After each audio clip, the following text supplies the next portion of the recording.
नमस्ते दोस्तों। झांसी की रानी लक्ष्मीबाई के बारे में आप सभी जानते ही होंगे। उन्होंने अपने बल और शौर्य से अपना नाम सदा के लिए इतिहास में सुनहरे अक्षरों में अंकित करा दिया। लेकिन यह बहुत ही कम लोग जानते होंगे कि अपने जिस पुत्र दामोदर राव को वह अपनी पीठ पर बांधकर लड़ते लड़ते वीर गति को प्राप्त हुई थी, बाद में उसका क्या हुआ। चलिए आज आपको विस्तार से इसके बारे में बताते हैं।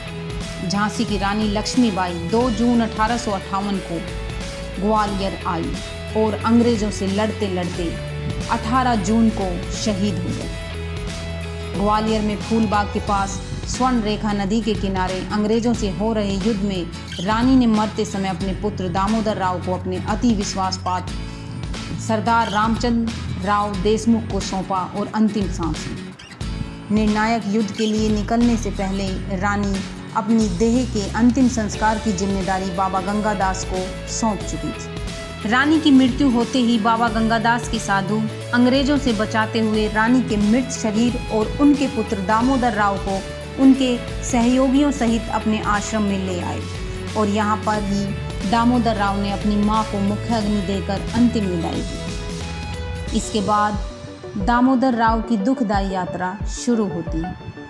रानी की मृत्यु के बाद उन्हें काफ़ी कष्टों का सामना करना पड़ा, यहाँ तक कि भीख मांगकर समय काटना पड़ा, सूखी रोटियां खानी पड़ी और गुफाओं में छिपकर रहना पड़ा। रानी की मृत्यु के बाद 3 दिन तक ग्वालियर में छिप कर रहने के बाद दामोदर राव अपने कुछ विश्वास पात्रों को लेकर चंदेरी की तरफ निकल पड़े। उस समय उनके पास 60 ऊँट, 22 घोड़े और 60,000 रुपये थे।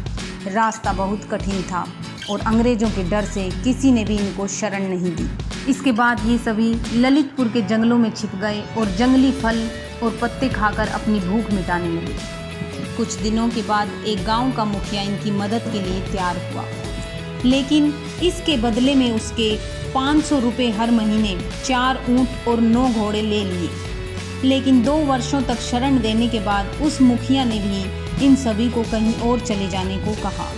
इसके बाद ये लोग ग्वालियर के गांव में पहुंचे तो इनको राजद्रोही समझकर जेल भेज दिया गया और इनका सारा सामान जब्त कर लिया गया। कुछ समय बाद जेल से छूटने के बाद ये सभी पैदल चलकर झालावाड़ पहुंचे और वहां शरण ली। संयोगवश वहां उनको झांसी के रिसालदार नन्हे खान मिले, जो एक अंग्रेज अफसर के पास काम करते थे। नन्हे खान ने दामोदर राव को उस अंग्रेजी अफसर, जिसका नाम मिस्टर फ्लिंक था, से मिलवाया और दामोदर राव के लिए पेंशन की व्यवस्था करने की प्रार्थना की। मिस्टर फ्लिंक थोड़े दयालु किस्म के इंसान थे। उन्होंने इंदौर में अपने एक अंग्रेज अधिकारी को पत्र लिखा और झांसी की सारी कहानी बताते हुए लक्ष्मीबाई के बेटे दामोदर राव के लिए पेंशन देने की प्रार्थना की, जिसके जवाब में उस अधिकारी ने कहा कि यदि दामोदर राव सरेंडर कर देंगे तो हम उसके लिए पेंशन की व्यवस्था कर देंगे। दामोदर राव ने सरेंडर कर दिया और वो कुछ दिनों तक जेल में रहे। यहाँ उनकी मुलाकात राजा पृथ्वी सिंह से हुई। उसने भी अंग्रेज अधिकारी को सिफारिश पत्र लिखा और कहा कि वह झांसी की रानी के पुत्र हैं और इनको संरक्षण दिया जाए।